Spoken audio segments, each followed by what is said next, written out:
এই যে শোনো, আমি শাকিব খানের মতো তোমাকে রেখে অন্য কোনো মেয়ের দিকে তাকাবো না। আবার বাপ্পারাজের মতো তোমাকে কখনোই আমার জীবন থেকে হারাতে দিব না।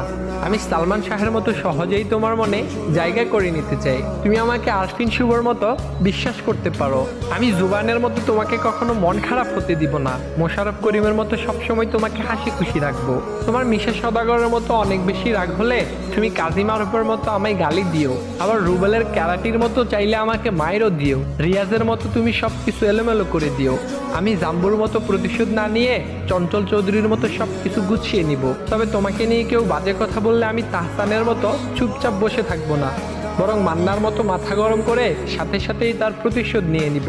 আমি হয়তো মুশফিকুর ফারহানের মতো গুছিয়ে কথা বলতে পারি না, তবে আমি অপূর্বর মতো গুছিয়ে তোমাকে ভালোবাসবো।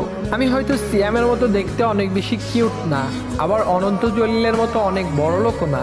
আমি হয়তো দেখতে ডিপজলের মতো এই কালো, আবার জসিম খানের মতো এই গরিব, তবে আমি আফরান নিশোর মতো আমার সর্বোচ্চ দিয়ে তোমাকে ভালোবাসবো। আমি নায়করাজ রাজ্জাকের মতো জীবনের শেষ দিন পর্যন্ত শুধু এবং শুধুই তোমাকেই ভালোবেসে যাব।